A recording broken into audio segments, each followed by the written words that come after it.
Hi friends, இன்றைக்கி என்னோடய முறையில் எப்படி வெஜிடபிள் பிரியாணி செய்கிறதுன்னு இப்போ பார்க்கலாம். அதுக்கு முதல்ல பட்டை, கிராம்பு, ஏலக்காய், ஒரு 3 குழிக்கரண்டி எண்ணெய் ஊற்றிருக்கேன். அதில் இது போட்டுக்க வேண்டியதுதான். இது நல்லா பொரிஞ்சு வந்ததுக்கப்புறம் ஒரு 2 பெரிய வெங்காயம், இந்த கண்ணாடி பதம் வந்ததுக்கப்புறம் பச்சை மிளகா உங்களுக்கு காரத்துக்கு எவ்வளோ தேவையோ அவ்வளோ சேர்த்துக்கணும். நல்லா வெங்காயம் கோல்டன் ப்ரௌனில் நல்லா வதங்கி வரணும். அப்போ தான் பிரியாணி சீக்கிரம் கெட்டு போகாமல் இருக்கும். கொஞ்சம் ஈரப்பதம் இருந்துட்டாலும் பிரியாணி சீக்கிரமாக வீணாயிடும். வெங்காயம் இந்த கோல்டன் ப்ரௌன் வந்ததுக்கப்புறம் இஞ்சி பூண்டு விழுதை சேர்க்க வேண்டியதான். நான் இங்கே 1.5 டேபிள் ஸ்பூன் இஞ்சி பூண்டு விழுது சேர்க்குறேன்.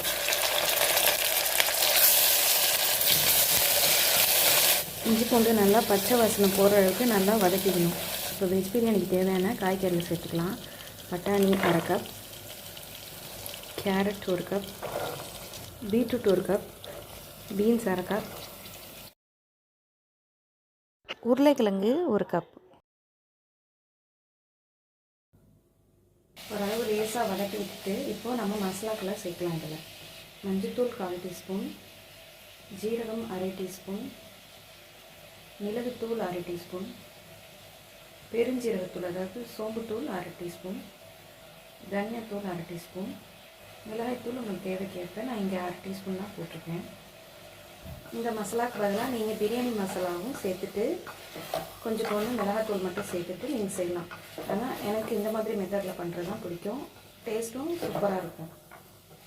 1/2 கப் தயிர் சேர்த்துக்கிறேன்.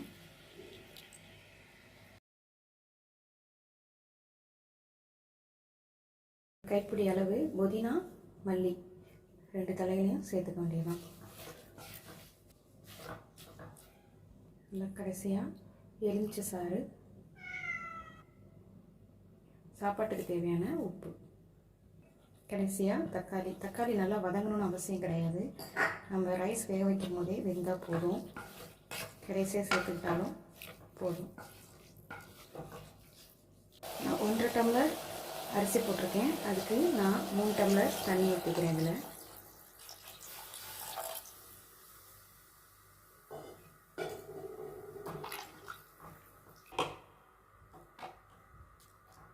இந்த மாதிரி கொதி வந்ததும் 1/2 மணி நேரத்துக்கு முன்னாடி ஊற வச்சுருக்க பிரியாணி அரிசியை இதில் கலந்துட்டு குக்கர் வெயிட் போட்டு 2 விசில் வர வரைக்கும் வைக்க வேண்டியதுதான். கொதி வந்ததும் அடுப்பை சிம் பண்ணிவிட்டு 1/2 மணி நேரத்துக்கு முன்னாடி ஊற வச்ச இந்த ரைஸை இதில் சேர்த்துக்க வேண்டியதுதான்.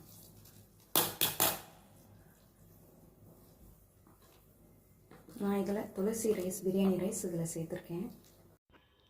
குக்கர் வெயிட் போட்டு 2 விசில் வர வரைக்கும் இதை அடுப்பில் வைக்க வேண்டியதுதான். குக்கர் ப்ரெஷர் தானாக போன பிறகு பிரியாணியை திறந்து பாருங்கள். நல்லா வெந்திருக்கு பூ போல்.